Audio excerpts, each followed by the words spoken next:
Hey, it's Conrad Thompson. Thanks for checking out the podcast here on YouTube. Be sure to hit the subscribe button and the notifications bell. You'll get a notice anytime we upload some new content. And when I'm not asking Bruce, hey, how big was Batista's? Well, you know. One of the things I like to do is help people save money. And if you're watching this video right now and you're in a 30-year loan, man, you're overpaying your single biggest bill and you may not even realize it. I want you to do a little experiment for me. Take your calculator out, multiply your monthly house payment by 360 payments. That's how many payments there are on a 30-year loan. That big scary number, that's your total of payments. You're looking at that number? You know you can do better. Keep more of your own money right now and go to savewithconrad.com. Or maybe you've got credit card debt. Man, it's not a matter of if I can save you money with that. Your average interest rate on a credit card is more than 20%. And by the way, all the interest you pay on those credit cards, it's not tax deductible. Whereas the mortgage interest, well, that is tax deductible. So if you owe this debt, it's up to you how to pay it back. Doesn't it make sense to get the cheapest rate possible and the greatest tax deduction possible?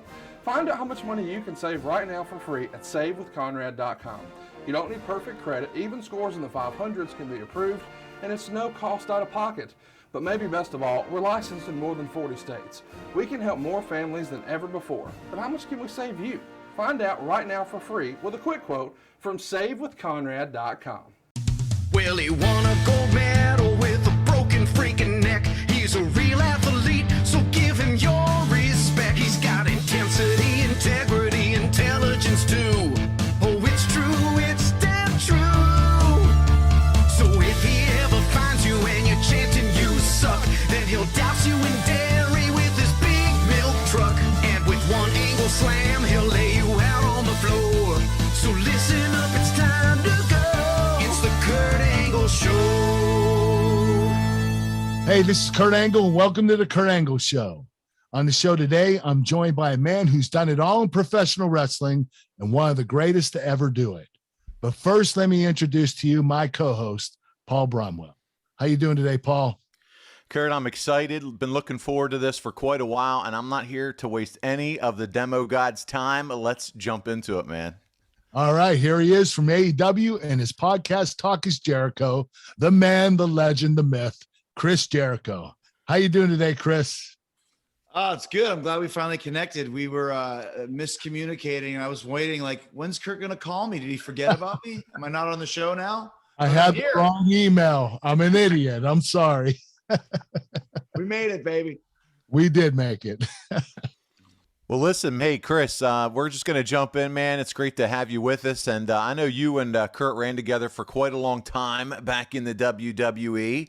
When you joined the WWF, though, Kurt wasn't on the roster yet. When do you first remember hearing about Kurt, or, you know, hearing about the buzz about him coming in for the first time? It was pretty shortly after I got there. Like, I was only there probably maybe 5 or 6 months before Kurt came in. So obviously there was a huge buzz. They were showing I remember showing all the vignettes of the three eyes and all that sort of thing. So obviously I knew Kurt Angle's name. I'd heard about him. I heard about the ECW experience and kind of all that sort of thing. But it was a big deal. It was a big deal to have Kurt Angle, especially, you know, a legit gold medal Olympic hero. What we didn't know is how much of a natural Kurt would be. And we talked about this when you were on my cruise, Kurt, just how he took to it so well. And that was very refreshing, because you never know when you get athletes from other sports coming in. Some guys get it, some guys don't get it in their head, and you figured it out very quickly. So we knew we had something special. Thanks, Chris. I appreciate that. It's your show, so I got to put you over. That's right. That's right. It is my show. Hey, you debuted in the WWF right before me. Right. Between us and the Radicals early the next year, do you think there was a bigger influx of talent, top talent, to the company? I mean, absolutely. It's interesting because I've been fortunate in 3 separate companies to be what I thought was the best roster in the world. I thought in WCW in about 98, probably 97, 98, the roster was unbelievably talented. Because you had the top. Is that when WCW is winning in the ratings? Yeah. The 83 weeks and all that stuff. Because you had obviously Hogan and Flair and Piper and Macho Man and all those guys who were kind of drawing the big buy rates.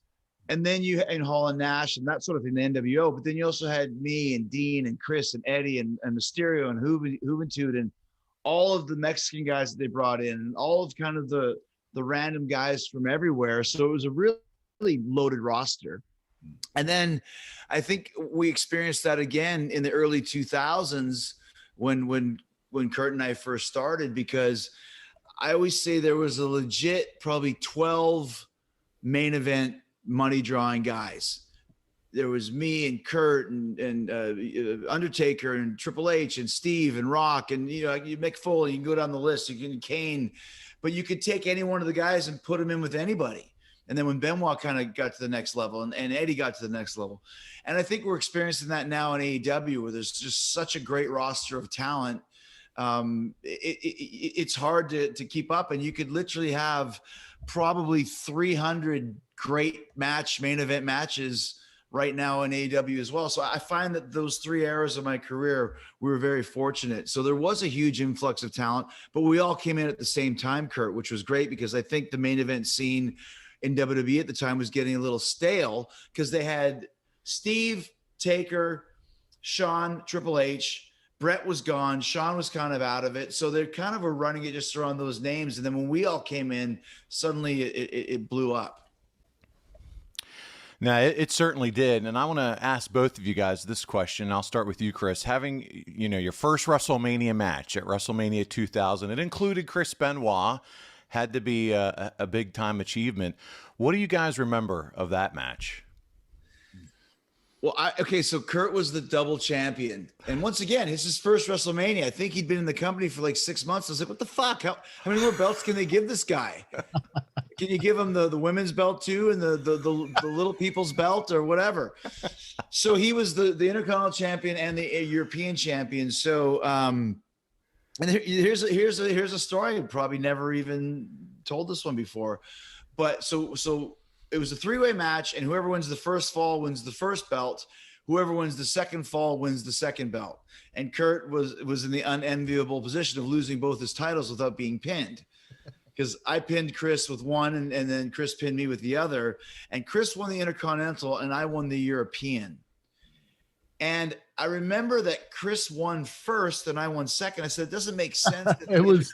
It was right? back assward. Yeah. Yeah. Like, why would you have the Intercontinental Championship decided first, which was a famous, legendary belt, and then have the European champion second, which is not really as high up. And I remember going to Pat and saying, like, either we should change the order of who wins first or change who wins the title. So, like, if you want me to win last, then put the Intercontinental title on me, right, and put the European on Chris.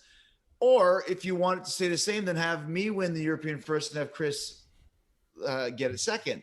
And I wasn't trying to politic for the Intercontinental Championship, although it totally would come across that way. And that's why I said I can't even talk to Vince about this, because he's going to think I'm trying to politic for the Intercontinental Championship. But I went to talk to Pat, because Pat was always pretty smart about what was going on. He's like, it doesn't matter. It doesn't really matter. It's what Vince wants to do. It's not worth fighting for. And none of us had any power at the time anyway, so I just did it. But I always remember thinking, it makes no fucking sense. Why are you putting the Intercontinental first and the European second? But that was. You know what? I was in the business 6 months and I knew better. It's like, this doesn't make sense. The Intercontinental title first, European second. Oh, it was so wrong. I remember, though, considering it was the 3 of us and all the great matches that the 3 of us had together, I remember thinking that one didn't go the way I wanted it to. And maybe it's just me. I don't think I've ever even watched it back. Maybe the crowd wasn't too hot for it, but something about it I just didn't feel worked. Did you feel it? No, I felt it too. It was a little off, and I don't know what it was, but you and I had some amazing matches. I had some amazing matches with Benoit, and for WrestleMania, that was, it was a little bit disappointing how it felt. I agree, and that was also, and I'm gonna pull it out if I can find it. That was also the WrestleMania was in Los Angeles. And pulling this out so you guys can see this. It just happens to be behind me. I didn't plan this at all, obviously. But the original plan for that WrestleMania, if you remember, it was a 4-way title match with a McMahon in every corner. Right. Okay.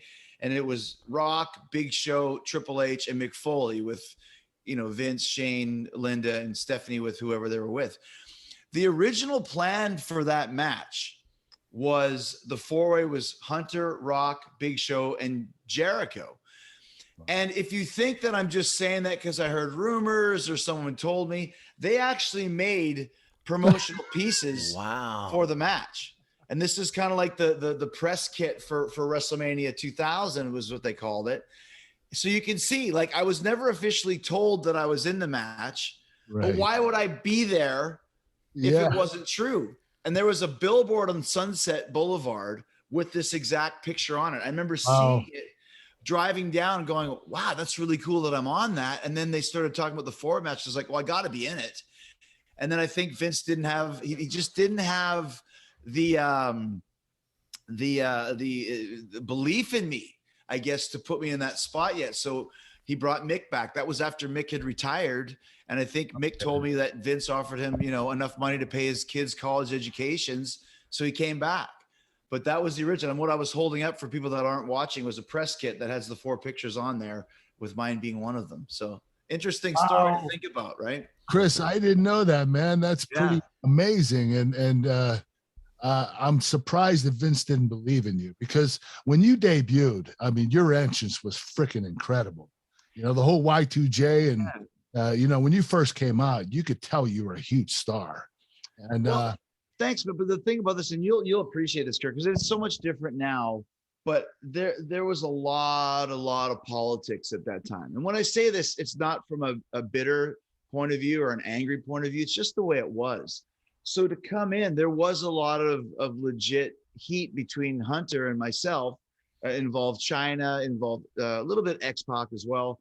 But Hunter and I just didn't like each other. And I think Hunter had such pull at the time, such power, that if he didn't like me, of course, even if he's not going out of his way to bury me to Vince, I'm sure anytime my name came up, it would be like, gosh, that guy, come on.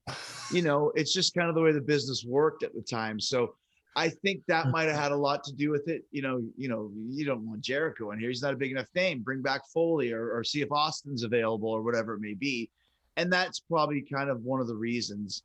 And once again, I'm not saying that I've heard this. I just can tell. I can read the room for the past that we had. We're really cool now, but at the time we just fucking didn't like each other.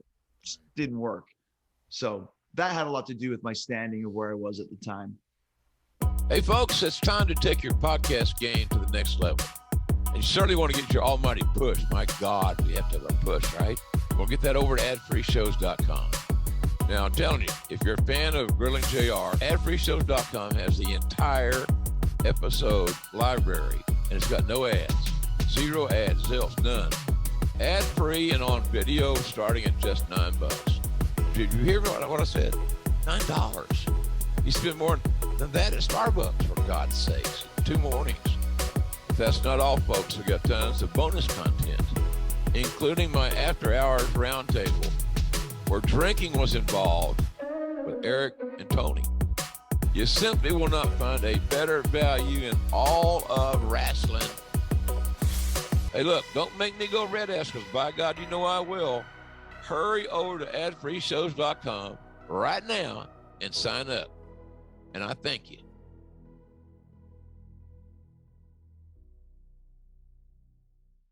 Well, I don't think that was anything new for Triple H. Well, yeah, it was, all of us went through it. Yeah, I think you even went through it a bit too, but you always came across, you weren't. I mean, I'm sure you were, but you didn't come across political, because, like you said, you were very new to the business, and you were instantly likable, and you had the legit street cred. So I don't think you were ever a danger, quote unquote, because they knew, like, whatever we tell Kurt, he'll do it. And he'll do it. If we tell Jericho something, he might question it, meaning, well, if we want to do it this way, maybe try it this way, it might work better. Right. And they didn't like that. Some guys didn't like that at the time. So I really got hammered a lot at first because of that. But That's it's also you spoke up. Well, yeah, but also it was because of that quality that I was able to make it as far as I did. And probably the reason why I'm still here today, why we even started AEW, is because I always spoke my mind and stood up for what I thought was right. Wasn't me. Like sometimes it's me. Like, listen, I called Vince one night when Cena was first starting our first pay-per-view. I said, Vince, you have to let me put this guy over. Right. Why? He doesn't mean anything. I said, he could mean something, but if you just put him on this big pay-per-view and I win, then what's the point? Because he had just done the big match with you, Kurt, and it was great. And you beat him, which as you should have. But if we keep fucking beating him, it doesn't matter. So he did a great job with Kurt. Kurt beat him. He'll do a great job with me. And what if he beats me? Oh my gosh, he's starting to rise. So it wasn't ever about I have to win or I have to this. It was what's best for the show and what's best for the match. And because I had an opinion and never cared about expressing it, that got me heat at the beginning. But then it got me respect in the end. Right. Well, knowing what you know now in the business, what would you change about that early WWF run that you had? Probably would play the game a little bit better. No pun intended. And maybe try and it's hard to say, Kurt, maybe try to fit in a bit more, but it wasn't like I wasn't trying to fit in. But I remember my first night in the company, obviously I did this scathing promo on the entire WWE dressing room. Now Vince Russo knew all about it. I don't know if Vince knew about it. I don't know if Taker knew about it. I don't know if Hunter knew about it. They could be watching going, who the hell is this guy? Who does he think he is? Because the wrestling war was real between WCW and WWF. And I wasn't trying to come in like I just thought this is a heel. I'll come in and bury the company and then, we'll work our programs out of that. Maybe I could have been a little bit more cognizant, like these guys really think that you're serious and they're really starting not to like you. So maybe pull back a bit. My second promo ever, I called Undertaker boring. I said, you're boring. And the sad, terrible thing is he had just done, and we laugh about it to this day, he had just done this super long, fucking boring promo about taking Big Show to the desert to try and teach him how to be tough and feeding him scorpion meat and drinking water out of a puddle. And he was trying to make a point, but it just went on and on and on. And I was supposed to cut him off and call him boring. But this night he really was boring. So I came out and said it. What was supposed to get heat, a lot of people were like, well, we can't argue with that. And I was too dumb to realize it, so that got me heat. So right out of the gate, I was just making the wrong decisions. And maybe I would back off a little bit on that and just, like I said, read the room a little bit better and realize that this war is real to these guys. It's not to me because I was just so happy to be in WWF after all these years of trying to get there. So maybe I could have just been a little smarter in that respect. Chris, I got to ask, as you were talking about that, did you feel like you had a sounding board back then? You were new, Hunter was in Vince's ear. Was there a sounding board as you were being the squeaky wheel that was saying, hey, Chris, maybe say it this way? Was there anybody like that for you? There wasn't, because I didn't have any friends there, quote unquote, like you mentioned the Radicals. Like the Radicals came to WWE about the same time as Kurt did, which was, I think, January, February 2000, paraphrasing. I got there in August. So I mean, I knew a couple of guys. I knew Adam, Edge, and Christian a little bit from Canadian Indies. I knew Big Show from WCW, but he was miserable then too. Couldn't really talk to him. And I didn't really know anybody else. And the first guy that I really connected with was The Rock, who was always great. He was always above that stuff. And the other guy was Pat Patterson. Not political. I mean, he could be political at times, but not to intentionally bury somebody. Right. He would never do that. And he was the guy that gave me a lot of straight up advice, and I barely knew him. And Pat Patterson too. I really got along with Pat right out of the gate, because I think Pat understood what I could bring to the table very early on. So, and that's why I was close to Pat until the end of his life. Like he was I call him a psychology wrestling Jedi. He was the Jedi of that locker room, and he understood a little bit what I was going through. He didn't really kind of ever like, hey kid, I'm on your side, but he would tell me, this is what you should do. Try this, do this, try this, do that. So I had a couple guys that could kind of have sounding boards with, but not with long-term histories. And then when Chris and Eddie and Dean and Perry came in, then it was like, okay, these are my friends of, years now, and they're going through the same thing I'm going through. And I think, Kurt, you kind of by proxy got thrown in with us because you were kind of like us, a guy who could really work, that was new to the politics of the WWE. And I think we kind of took you in because you were the young waif on the. You accepted me, yes. Yeah, accepted you. You had nowhere else to go. I had asked because I knew JR was really high on bringing you in, so I didn't know with his position if he was someone that you felt like you could go to a little bit too. I could, but here's something else too. Like, it was very early on. I think maybe only a month or two, maybe a little bit, because I was working with China. They put me in a program with China, and this is after, like Kurt said, my first entrance into WWE was huge. And then if you go back and look, I came in here and then slowly went down there. Like I was on Sunday Night Heat with D'Lo Brown, I think 3 weeks after I was, toe to toe with The Rock on a microphone. So I think it was a little bit tough. And then when they put me with China, Vince said, I'm going to put you with China. And I was like, God bless her, but I didn't want to fucking do it. But it's like, all right, I'm a pro, whatever he wants. And he goes, and I want you not to treat her like a woman. I want you to work with her strong style. Don't hurt her, but don't go easy on her. And I was great. I did that. And she didn't like it. And Hunter didn't like it. Now she was fucking stiff. She worked very stiff. Yeah. She wasn't she, Kurt? Yeah. So, and I once again, we're not trying to hurt each other, but I don't have a problem giving you one back, like, and then at one point I got her something. She had a little bit of a bruise under her eye. And that caused a huge problem. So then we actually were in Tampa. We had a show in Tampa, and I got called into Vince's office. And in the office was Vince, Blackjack Lanza, and Jim Ross.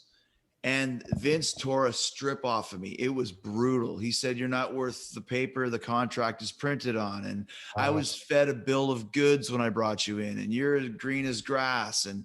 And Jim and Jack were sitting there, and like you said, Jim liked me and Jack liked me because I had a connection with Winnipeg, where Jack spent a lot of time in the AWA.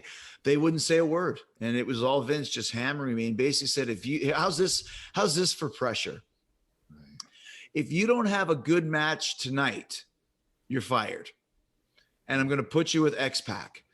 And if you don't have a good match with him, you're out. And I was like, oh my God. It just kills your confidence, and if you don't have confidence in wrestling, you're done. So I went and had the match with Shawn, who obviously Shawn is one of the best, even though he was in with the Hunter crew and a little bit off his rocker at the time. He still was a pro, and he could have sandbagged me and they could have got rid of me right then and there, but he did what he was told. And I know what he was told by Vince. Have a good match with him. Don't you dare sandbag him. Have a good match with him. Had the good match. And then afterwards, I called Benoit, who called Bret Hart, who called me. And Bret said, Vince likes to tear people down and take away all of their confidence and then build you back up in his image. And that's exactly. Especially if you come from another company. Bingo. How dare you come from another company with some steam and some confidence and some ideas. And so that was the first step into becoming reshaped into a WWE superstar, as they say, and listen, I think I would have to have pretty much had the worst match in history for Vince to really fire me. I think he was testing me. He was putting, he's sending me a message, and I responded accordingly, But it was one of those things where I'll never forget, just sitting there going like, I'm going to have to go back to Japan. Like, I'm done. Like, after a month and a half, like, I'm done. But it worked out differently. But Bret was right. He wanted to tear me down to build me up. And that was the start of it. You know what, Chris, at the time, I couldn't understand it. But, when you, me, and Chris Benoit basically all started together, pretty much. You started a little bit earlier. Yeah, for sure. Yeah. But they pushed me to the moon and they held you guys back. And we all started at the same time. We were wrestling each other. We were getting each other over, putting each other over. And I thought we were all going to kind of come up together. And it was like, you guys stayed behind. And it was like, what's going on? Well, I mean, we definitely had to work harder because you already said it, Kurt. You already know the answer is that you were a WWE guy. Right. You came in and you were a homegrown, just like Undertaker, just like Rock. Steve went through it when he first got there. Hunter went through it when he first got there. When you got there from WCW, you were instantly the enemy. In Vince's weird mind, who cares where you worked before? You're here now. I'm in. Like, let's do this. Tell me what you need me to do, and I'll do it. He always had an issue with WCW, and that was a problem for him. But I remember, and you are right, Kurt. It was the three of us. But the door finally opened. It was fully loaded 2000 in the summertime, and it was a triple main event. And it was one of the smartest ideas Vince had. It was, and I might get this wrong, but it was you and Taker, right, Kurt? Yeah. Yes. So it's Undertaker versus Kurt Angle. It's The Rock versus Chris Benoit with Shane McMahon for the title. And it's Chris Jericho versus Triple H in the Last Man Standing. And all three matches were whatever a 5-star match were, all three of them were them. Mm-hmm. And that's when I was like, we still had some issues, but this was the time where Vince went, you guys shut your fucking mouth, or maybe said, I'm going to listen to you or not listen to you. This is what I'm doing. It's the three of them versus the three of my top guys, because Steve was gone by then. He was hurt. His neck was done.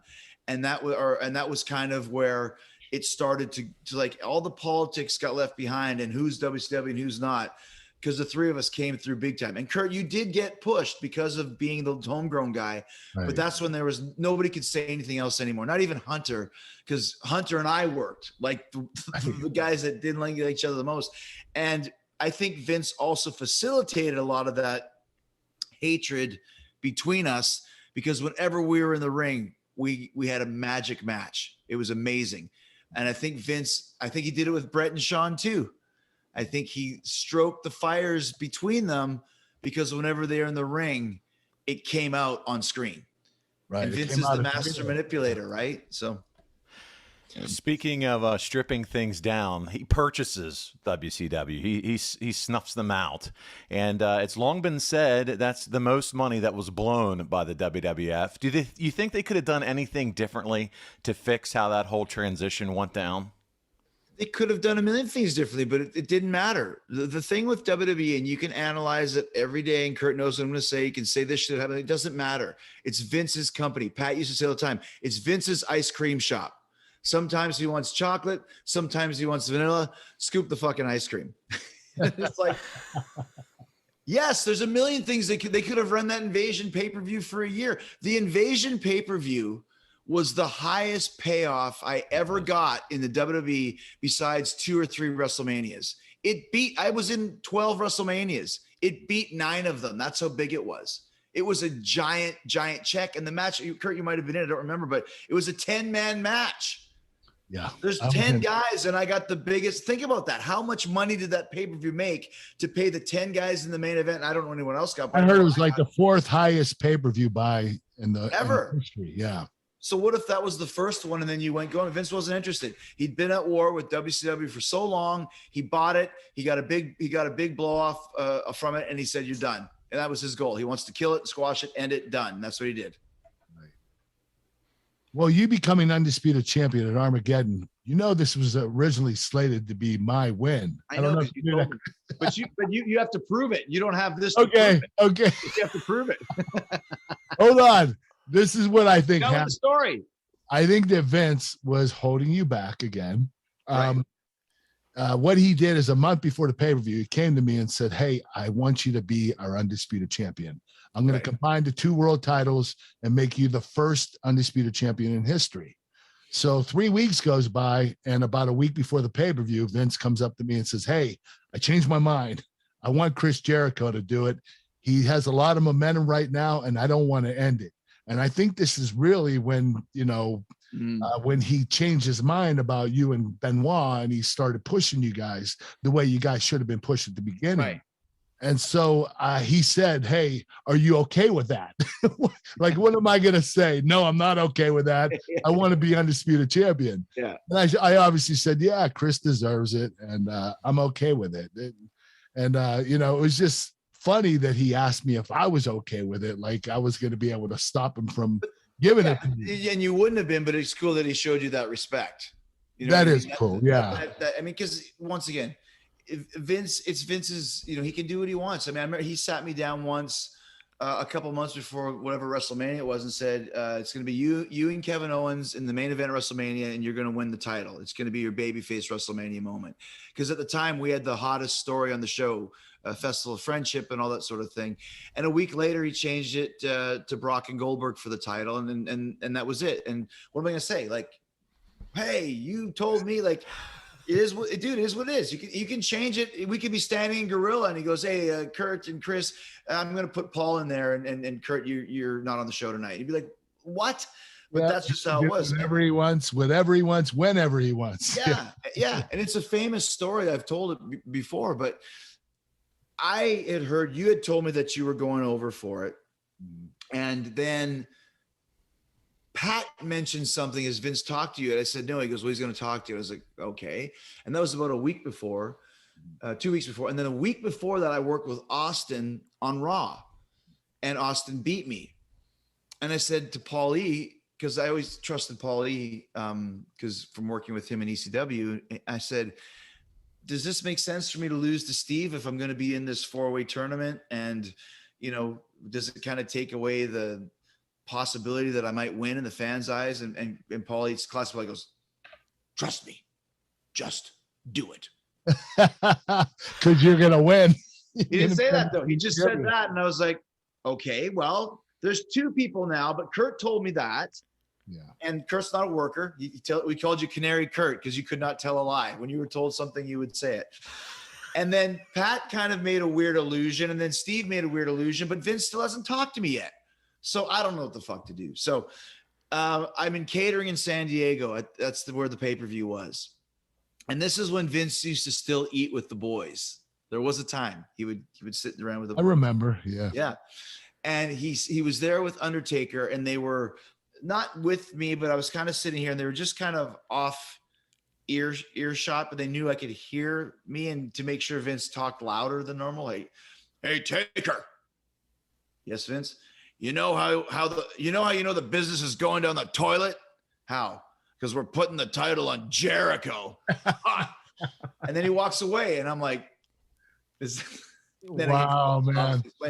And this is why, like, I remember this when Kurt Angle won the title. There's like 10,000 angles in the ring. When freaking Bret Hart won the title, every damn family member of the world wins. When I won the title, there's nobody there. And my wife was mad, and my dad was mad. And like, why didn't you tell us? I didn't know. I found about it 3 hours ago. Everyone's giving me, I would have been there. I didn't know. I didn't believe it. So that was the first plan for it. Yeah, that was it. That was the first title reign. And once again, it's one of those things. It was Vince probably flip-flopped a bit at the time because Hunter was hurt. He had torn his quad. I'm sure had he not been hurt, he would have been in that instead of me. But he wasn't. So I think Vince said, well, Kurt's made. Rock and Steve are legendary, iconic. Kurt's made. Let's put it on Jericho, give him the rub, and hopefully he can help bring the business up while Hunter is out. Speaking of great moments, you both have wrestled Shawn Michaels on the grandest stage of them all. Chris, how good is Shawn in these big time moments, WrestleMania?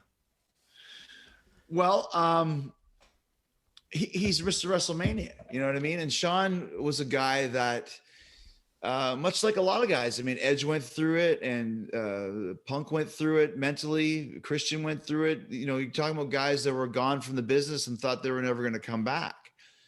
And Shawn had 2 stages of his career. He had the first stage of his career, which was brilliant, but it also came with a lot of baggage because Shawn was out of control. Then there's stage 2 of Shawn, where I think he came back for 1 match just to see what was going to happen. He really enjoyed it, and he had no intentions of going forward. This is a true story. If he was here, he would tell you this. They did the street fight with Shawn and Hunter. I believe that was at SummerSlam 2002, and he kind of just was involved, I think, backstage, doing promos, whatever. And we were in Orlando, and I had a highlight reel, and Shawn was my guest. It was the first time we had ever been in the ring together. Obviously, I have a huge respect for Shawn. He was one of my inspirations to get in the business. In my opinion, still, if you're going to say someone is the greatest of all time, and if I had to choose one, I would choose Shawn. We went in there, we did the promo, and I was on his case, and you're washed up or whatever I said, and he ended up super kicking me at the end of it. but we had real chemistry and a real moment. And Kurt, you know what I mean by this. You can feel it like, oh, I had it last night with Eddie Kingston. You're like, oh, I got somebody here. I found a new dance partner. I found a new toy.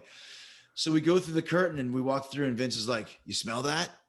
I said, what? He goes, you smell that? I said, what? He goes, that's the smell of money. He goes, that was money. And I walked through and I said to Shawn, like, would you consider wrestling some more? And he said, up until 20 minutes ago, no. But he said, how could we not? Wow. And of course it's December and you're like, well, I know a place. Wrestle. And it was very quickly decided within a few weeks. Shawn decided he wanted to do it, and he wanted to do it with me. And that was the start of it. So, I mean, that's my Shawn Michaels experience for WrestleMania. And here's my favorite part of the whole story. A lot of people say that we had the best match of the show. A lot of people say that Kurt and Brock had the best match of the show. Although Shawn had the great point of all, he goes, how could their match be better than ours? Brock fucked his own finish up. It takes it right out of contention right there. I don't care what you say.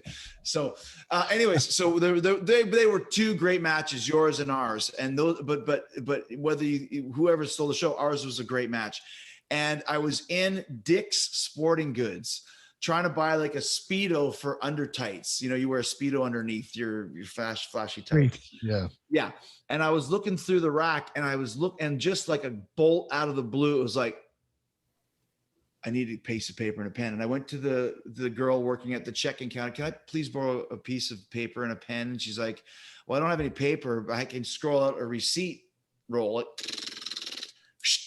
And here's your pen. But you got to get my pen back. Yeah, I'll give it down here. And I wrote down a finish for the match. And it was very intricate, probably 20 or 30 ideas. And I just had them all at once. Like, if that happened, this happened, this happened, this happened, this. And it's like, fuck, like I got it like very quickly, 10 minutes, 15 minutes. And I came up with this finish. And then I thought about it, went home and I kind of cultivated a bit. And so I have it. I think I got it. Hopefully Shawn likes it, but I don't know. I go to Seattle. And everybody gets together beforehand to go over their matches and decide what they want to do. And I showed up. We were in the dome by the ring. That's where we used to meet. And Shawn was sitting there. And I was sitting there. And I said, "Listen, you might not like any of this, but I got an idea for the finish." And he goes, "That's really funny that you say that," because he goes, "You might not like any of this, but I have an idea for the beginning." I swear to God. My goodness. We took his beginning, which I think 95% was like, great. Took my ending, which was like 95% great. And we're like, I think we're done here. 5 minutes. Talk about minutes, WrestleMania. Yeah, and you guys got to work each other, which is easy as hell. Yeah. It was like a night off. The first time we ever touched at WrestleMania, my WrestleMania moment of the best WrestleMania match I had, that some people say was the best or second best behind yours, Kurt. And it was done. And that's true professionalism. And that's also true chemistry and electricity, where it's like, dude, we're done. We don't have to do a damn thing. There'll be other guys that you'll have to sit there for an hour to put together a match with. And it should never take that long, ever, ever, ever, ever. But some nuts you just can't, and you're one of the best at it too, Kurt. You had to work with everybody, and some guys are harder to crack than others. Overthinking, yeah. Overthinking is the worst enemy. I see it all the time in AEW. It's usually younger guys. They haven't quite found themselves yet. Stop thinking. I'm thinking for you, and I'm telling you this is better. But yeah, that's one of my favorites. Just I couldn't believe it, man. I'm going to tell you this, Chris. You and Shawn stole the show at that WrestleMania. Oh, thanks, man. Thank you. Brock and I couldn't even compare that match. I knew right away when you guys did it. I said, well, that match, 5-star. I can't touch that. But you were. Go ahead. No, go ahead. Go ahead, Chris. No, I was just saying, it just goes to show that when you have the right chemistry, it's very easy. You're right, without a doubt. You went in and out of the company, but each time you returned, it seemed like you had more creative control. What was your relationship like with Vince to do that? Well, I didn't become Chris Jericho that, you're talking to now, whatever you want to say. I didn't become the Chris Jericho that became a true main event guy until 2008.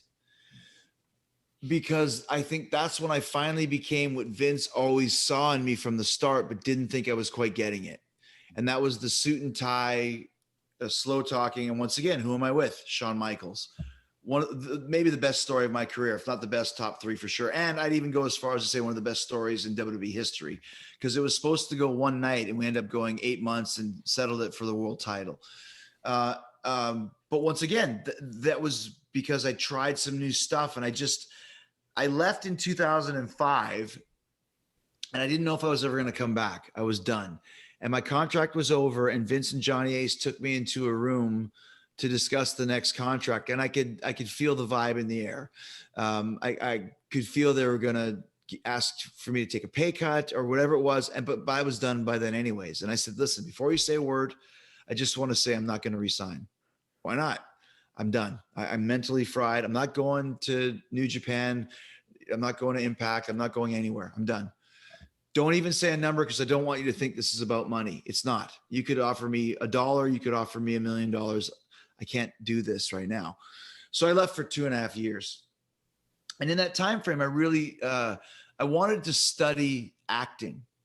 I mean, of course, listen, if Steven Spielberg calls, I'm in, but I wasn't going to become a movie star. I just wanted to learn the craft of acting. Pick it up What as is a it? hobby. Huh? A hobby? Not even a hobby, just to learn, like, because I've been playing a character for so long, and wrestling is all about your character. Right. It really is.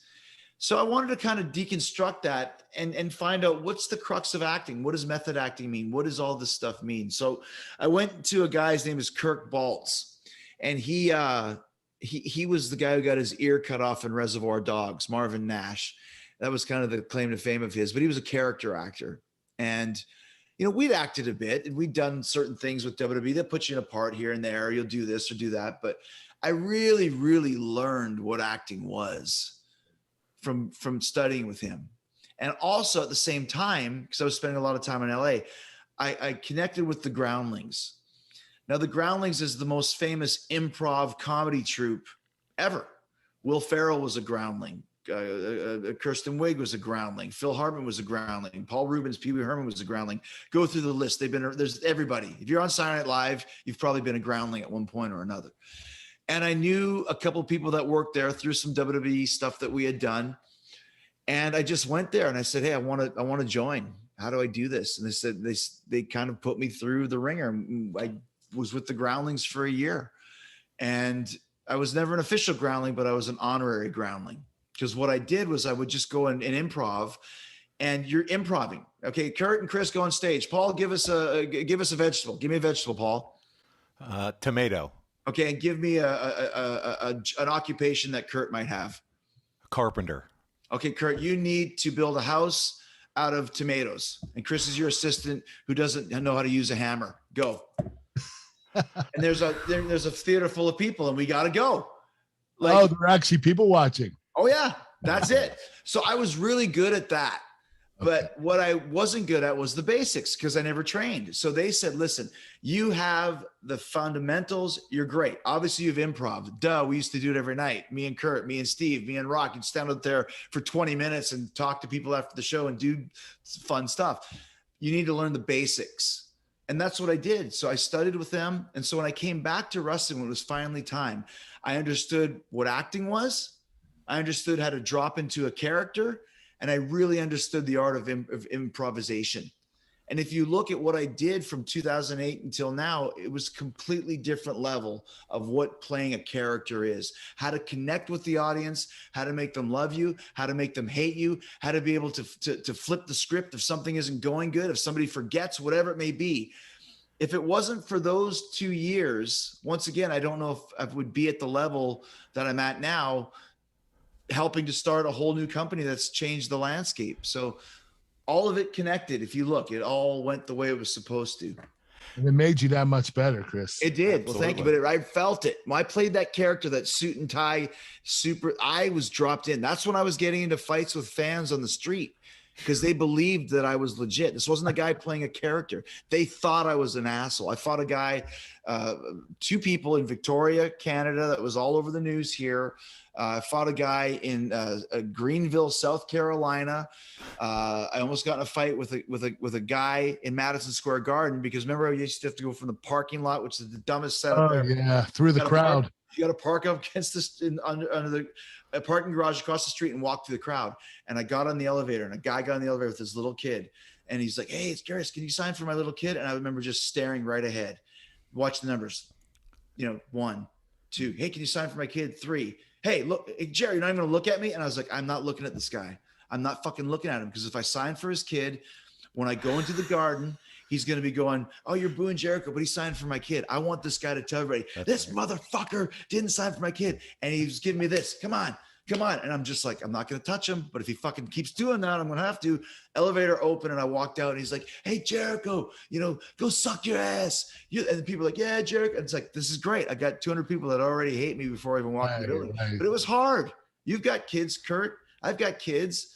But I was just like, I can't do it, because if I sign, that's one less guy that's going to hate me.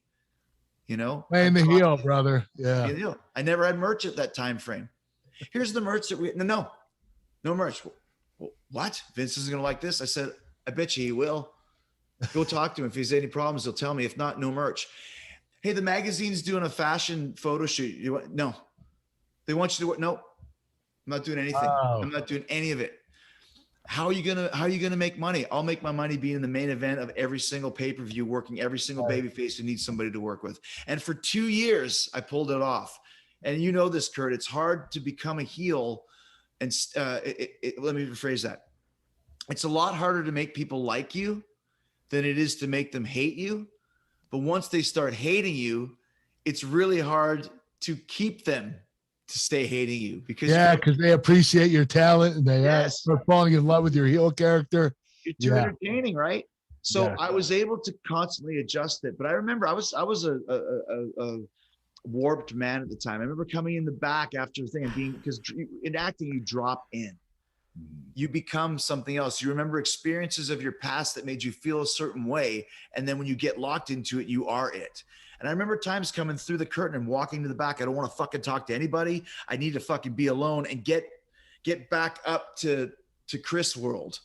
And that sounds really pretentious and really, but it's real. It really got to me after a while, where I was like, okay, the method character was good, but I'm going to leave that for now and go back to just being a character that I can leave at work. But for those 2 years, I couldn't leave it at work. It was a lot of it was enveloped in me.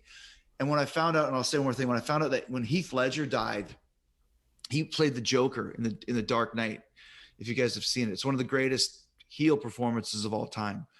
Love and it. He died shortly after of a drug overdose. And I don't know if this is true, but I heard from people that are in the know that he couldn't get out of it. And out of his character. Sleep. Yeah. Right. So he would take sleeping pills, and that escalated to ended up, he died in his sleep. And I can understand how that could happen, and I was there. So it was dark, it made money, but it was a weird, kind of a little bit, little lunacy there. You had developed all these great acting skills, improv skills, Chris, but we also know that WWE is notorious for scripted promos. I'm assuming they gave you a lot of flexibility. Did they at that point, since you were so good? They did. Well, that when I started the Shawn program, Shawn and I and Brian Gewirtz, another guy that Kurt worked with so well, basically created that program with Michael Hayes. We would get in there every week and we would come up with a couple of weeks. It's the first time I've ever done this, because usually you're waiting on Sunday night. Hey, Ed Koski, what am I doing tomorrow? Well, here's what we have. Shawn and I were like, we can't do that. We need to plan this ahead. So we had it planned ahead. And I think once Vince saw that, that's when he was like, oh, this is good. I always, obviously Shawn was his guy at that point. But I think a lot like Shawn, it took Shawn a while for him to get there, and it took me a while to get there too. But once I was there, once you get Vince's trust and respect, you still have to talk to him, and you still have to convince him sometimes or tell him your mindset. But it made things a completely different thing. No more written promos. I'm writing them, and Vince still has to approve them. But at least I'm the one who's in control. You have control. There you go. Yeah. You still have to fucking get everything approved. Still have a script, but at least I'm writing the script. There you go. You have a little bit of control.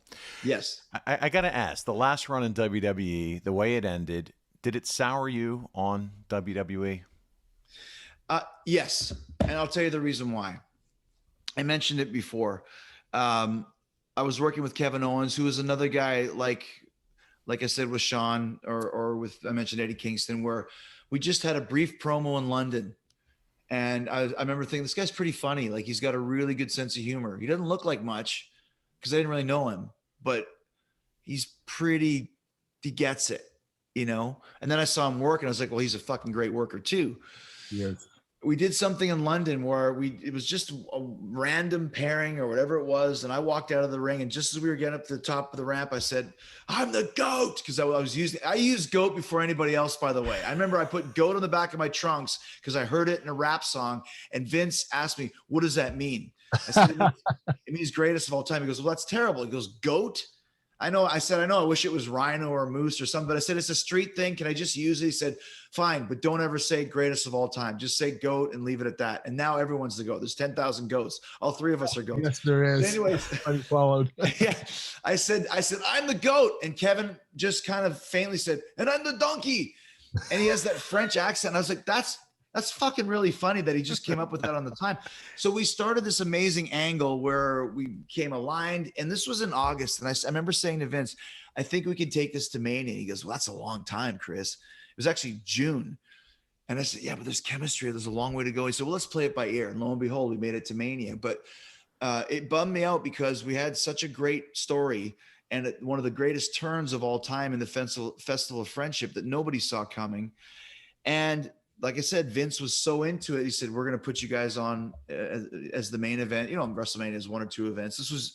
This was still only one night of WrestleMania. You guys will be the main event of WrestleMania for the title because Kevin was the champ and you're going to win the title. I was like, that's fucking cool. And the reason why I thought it was cool is because the story was there. Right. It was the right thing to do.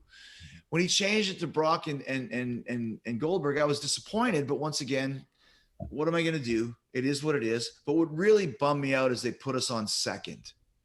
Wow. And as Kurt will tell you, second it's a death spot. You don't want to be there. Yeah. You don't want to be there. You couldn't put us on first. You couldn't put us on semi-main event. If you wanted us to be the world title match, then give us the spot. And if you can't go last, the best place to go is first.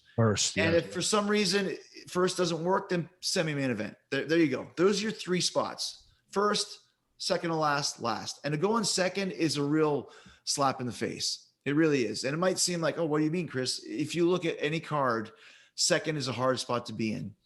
Yeah. And more importantly, he sent me a message. And that's where I was like, I don't see what else I could do. I felt the same way when I left WCW. I had this great program with Goldberg, the story that I came up with, and everybody was into it. And Bischoff didn't want to do it, and Goldberg didn't want to do it. And I was like, well, if they're not going to go with this, they're probably not going to go with anything else that I can think of. And I felt the same with the Kevin thing. I can't go any higher than this. And if Vince sees me as a second match guy, then that's where I'll be for the rest of my career. I need to split. And that's what I did. So it was disappointing for me. Once again, not bitter, not angry, no problems, but it was disappointing. But as I've always done, if I don't feel that it's the right place to be, I leave. Right. That's the way to do it. And that's what I did. Well, Chris, you have done something that many never thought could be done. You decided to leave the WWE, push out on your own, and eventually land in AEW. What are the main differences between the two companies? I mean, I think the biggest difference right out of the gate is it's our company. And that's what really appealed to me to go there in the first place. Because I went to New Japan in between WWE and AEW. And the first match I had there was against Kenny Omega at the Tokyo Dome. And I remember when we did the beatdown angle for it, I got color. Kenny got color. And I was like, because we can't do color in WWE. And it was like, this needs this type of intensity.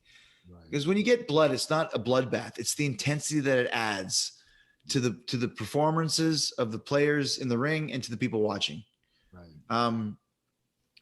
And then when we had the match, very similar to the Shawn match, I had a whole ending. Kenny had at the beginning. And I thought, well, who do we have to tell this to? Like, who do we have to talk to about? He's like, Kenny's like, what are you talking about? I'm like, well, who's like the agent? He's like, well, there's no agents here. Like, this is the match. That's what we're doing. I said, well, Gato is the book. We tell Gato the finish and then we do it. And I was like, are you kidding me? Really? Creative control. And more importantly, they trusted me to be an artist, and let the artists be artists. You got Kenny Omega. He's the top guy in New Japan. You got Chris Jericho, who's coming in, and business went through the roof when the match was announced. We don't need to mess with you guys. You guys are the pros. So anyways, so that kind of made me fall in love with wrestling again, the creative element of it, and just the kind of flying live without a net, because not everything is connected, like we got to tell the cameraman, like, nobody knows what you're going to do. Like what? And no one knows what you're going to say. So when AEW as a concept came up, at first I was like, I've heard this a million times before. I don't think this is never going to work.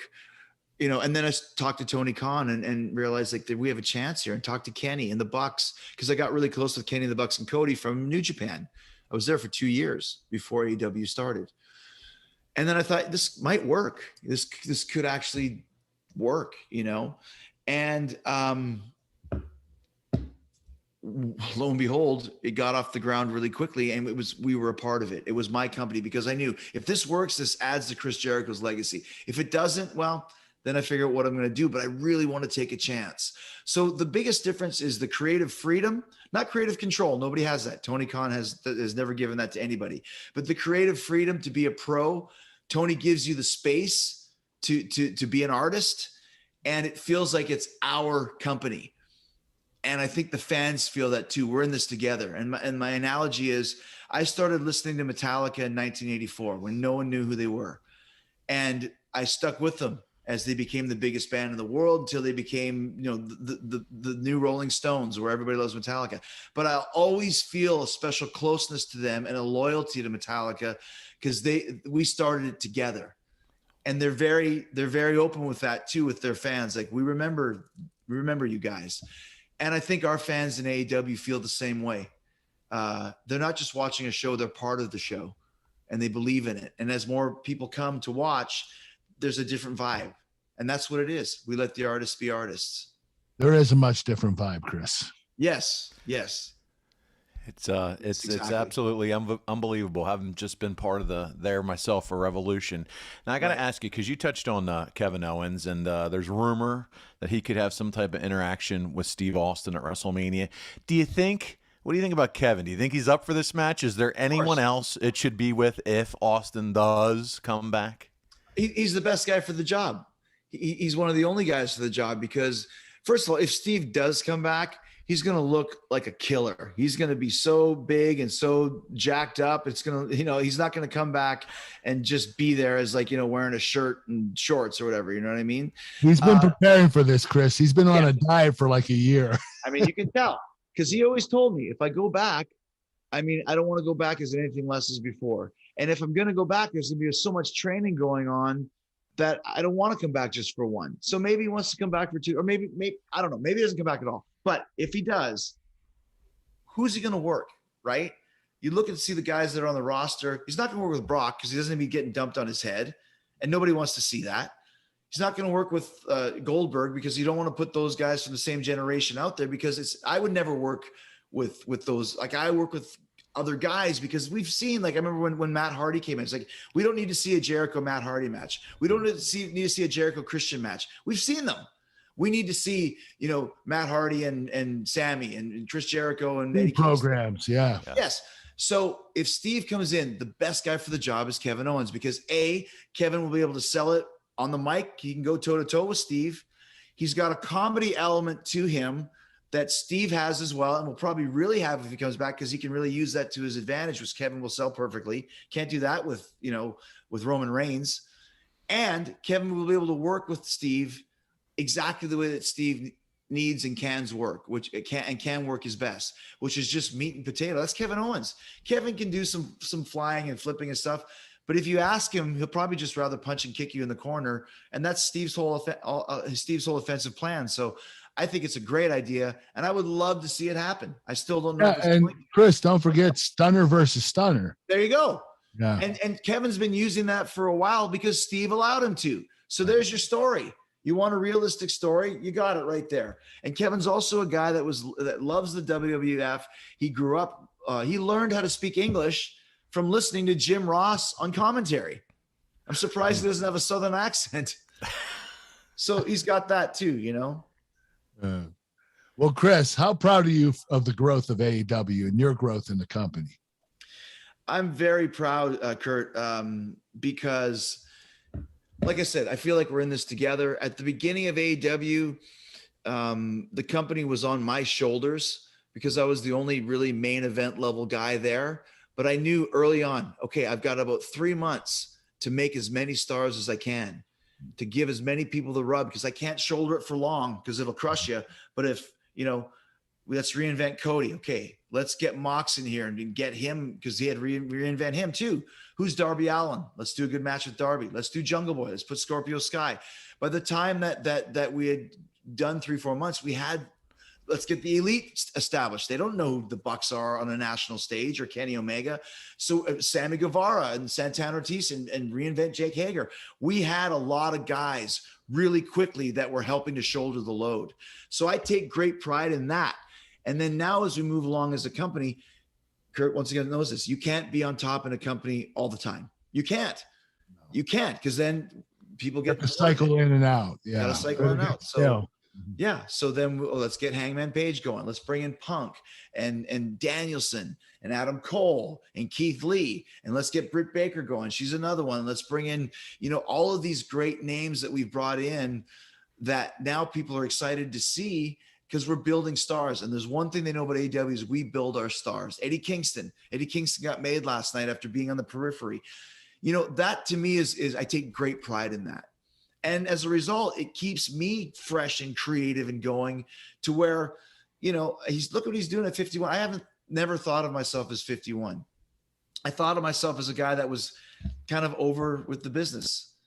Now, not anymore. Now I'm in the thick of things, and I know exactly what to do to continue this momentum going with all of these new guys that we have coming in here, because we've done a great job of grabbing a huge fan base, but it's only getting bigger and bigger and bigger. And that to me is the most exciting thing that I'm so proud of, is we did it. We've changed the landscape, and it's only just beginning. And you're at the helm of it, Chris. Well, thanks, Kurt. I appreciate that. And I do feel that, like I said, it's my company, it's our company. It's Tony Khan's company. Like, it's the Bucks company. It's Kenny's company. Now it's Punk's company. It's Brian's company. Like, these guys came here. Now I will say this, it wasn't as much of a risk for those guys to come. Right. Not at that time. It was a risk for me. It was a risk for Mox, for FTR, for the late Brody Lee, for guys that came from WWE to here. It was a risk, because you never know. Kenny and the Omega and the Bucks, they didn't care. They had nothing to lose. They weren't going to WWE anyways, because they were enjoying doing things their own way. For us, what happens if this doesn't work? So there was a risk there. The risk is gone. Now people come one, come all. We want to continue this momentum that we have. Well, Chris, the Owen Hart Cup is soon to come to AEW. Are you participating, and how excited are you to see AEW honoring him? I'm participating by proxy in the fact that I helped orchestrate it. I was working with Martha and Tony. Martha first, because Martha didn't trust wrestling companies at first, nor should she. It took a while to let her know that we're doing this for the right reasons. We're not doing this to capitalize on Owen's name.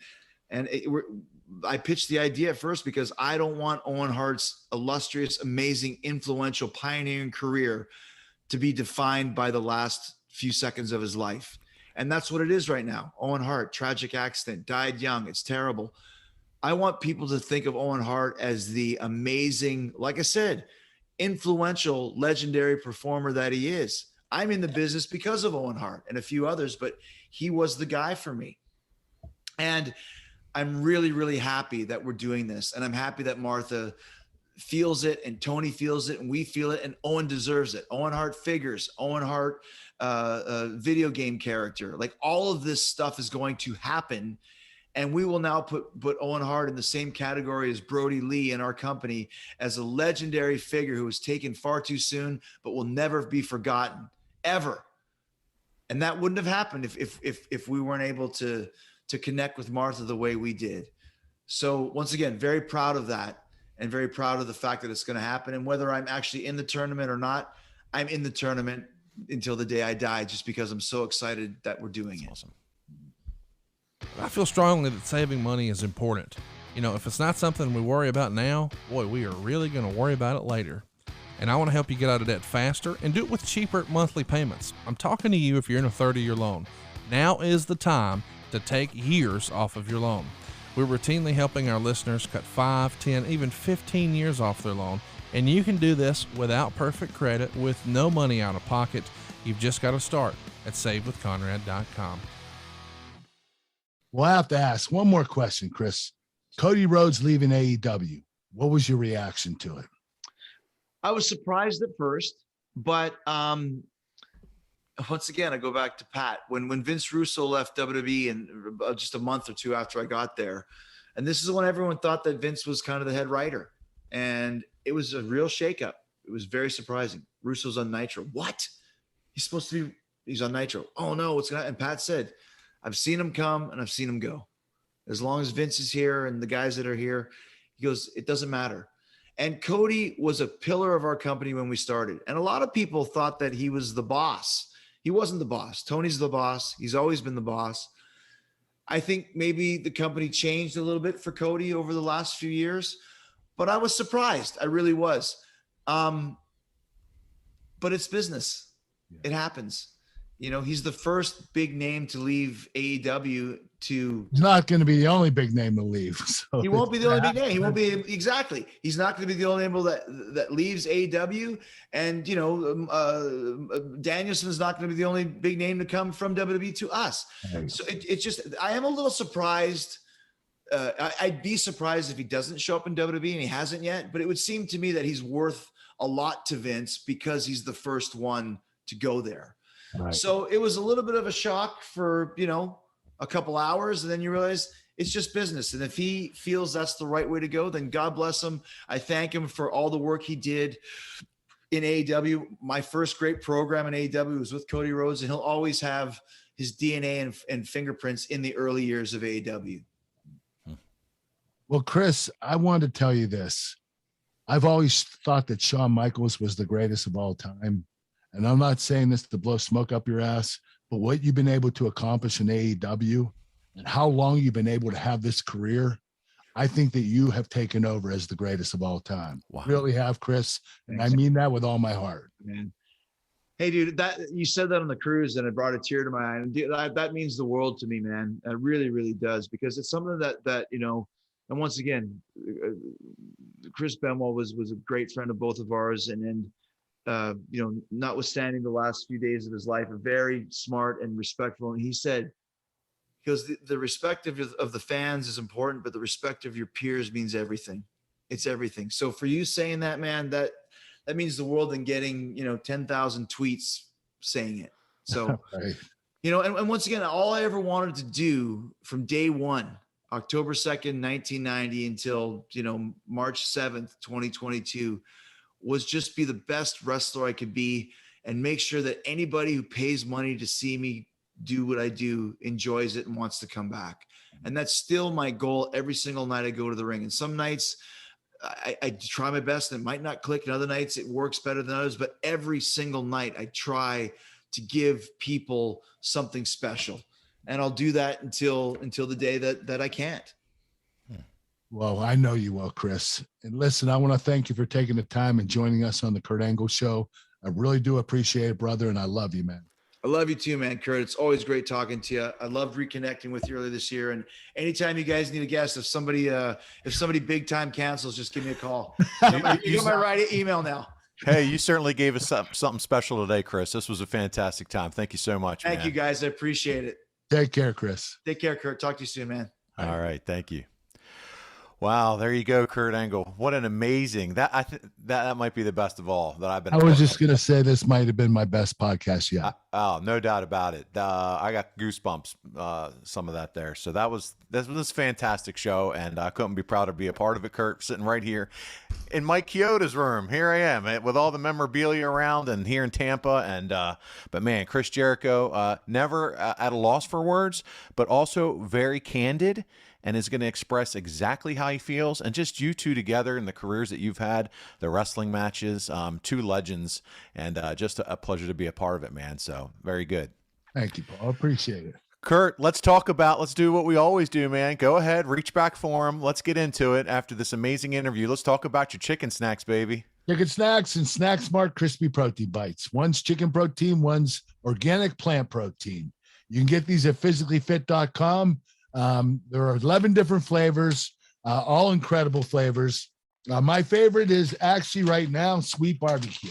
Oh, I'm going to have to try that one. From the Buffalo Wild Wing and blue cheese. So, okay, yeah. Yeah, I like the sweet barbecue. It's my new favorite. If you use the code AnglePod on the website, you'll get 20% off. Or you could become a member, and you sign up as a member on the website, and you will get 20% off forever. Forever. That's a long time. So there you go. Check it out. AnglePod's the code, and that's where you're going to get the discount. All kinds of variety of flavors. You get the cinnamon swirl if you want a little dessert.